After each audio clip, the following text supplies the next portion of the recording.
Assalamualaikum warahmatullahi wabarakatuh. Perkenalkan, nama saya Auriza Gita Hairunisa dengan NIM 192231100. Saya akan mempresentasikan terkait review jurnal instrumen terkini terkait penilaian konsumsi pangan.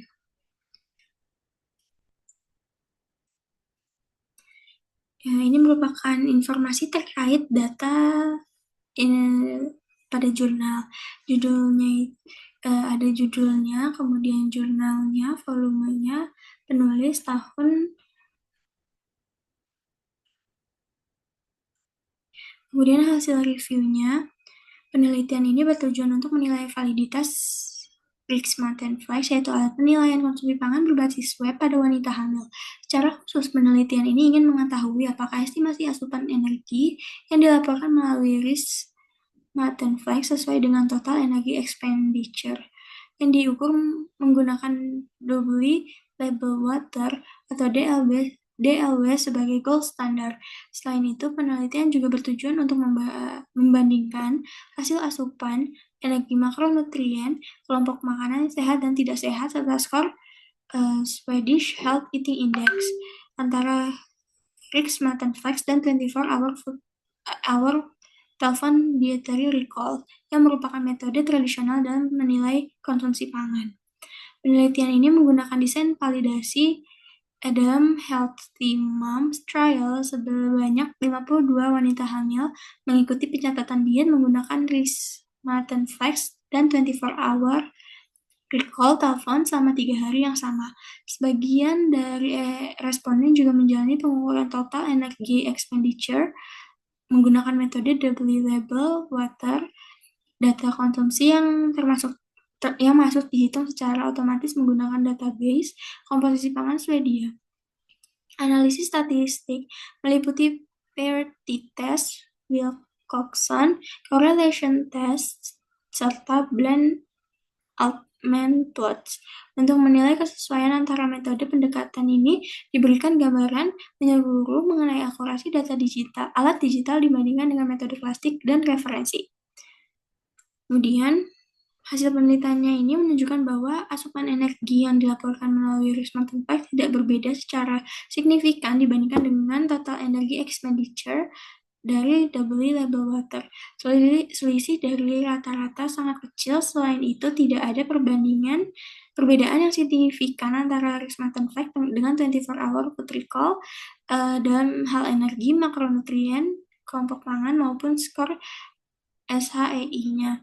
Korelasi antara metode sangat tinggi menandakan kesesuaian yang baik, namun limit of agreement pada analisis Blend-Altman cukup lebar, menunjukkan bahwa meskipun akurasi data baik, variabilitas individual masih besar. Kelebihannya ini adalah kemudahan dalam penggunaan beban respondennya, kemudian kemampuan untuk mengotomatisasi perhitungan nutrisi karena berbasis web. Metode ini juga lebih efisien serta meminimalkan kesalahan input manual. Selain itu, dapat mengakomodasi porsi melalui foto visual, menurunkan potensi kesalahan dalam memperkirakan porsi. Kinerja yang setara dengan DLW dan 24-hour food recall menandakan bahwa alat digital ini efektif digunakan pada skala besar, misalnya dalam survei nasional atau penelitian intervensi. Kelemahannya itu lebar limits of agreement pada Blend-Altman yang berarti estimasi individual masih kurang presisi. Selain itu, karena tetap berbasis self-report, metode ini masih membawa bias umum seperti underreporting, terutama pada makanan yang tidak sehat. Penggunaan internet dan perangkat digital juga bisa menjadi hambatan bagi populasi dengan literasi digital rendah. Variabilitas asupan harian pada kehamilan juga menambah ketidaktepatan. Kemudian validitasnya ini dinilai cukup baik pada level kelompok, dibuktikan melalui tidak adanya perbedaan signifikan TEE dari DLW dan kesesuaian pola konsumsi dengan 24-hour food recall. Korelasinya yang tinggi memperkuat bahwa alat ini mampu menghasilkan data yang representatif untuk analisis populasi. Validitas berdasarkan evaluasi berbagai kelompok makanan dan skor terkonfirmasi melalui kesamaan hasil dengan metode tradisional. Meskipun jurnal tidak mengukur reliabilitas secara langsung. Penelitian Hasil penelitian menunjukkan konsistensi antar hari karena peserta mengisi selama 3 hari dan hasil antara hari tetap stabil. Tingginya korelasi sama 2 hari penilaian yang dilakukan di hari yang sama juga mengindikasi bahwa ini cukup reliable dalam mencatat asupan harian yang konsisten. Potensi bias yang dapat terjadi itu ada recall bias, resiko bias sosial, dan metode yang berbasis self-report. Kemudian, eh, cara menangani biasnya ini mencocokkan hari pencatatan dengan kedua metode menggunakan double label water sebagai standar emas atau gold standar yang sepenuhnya objektif.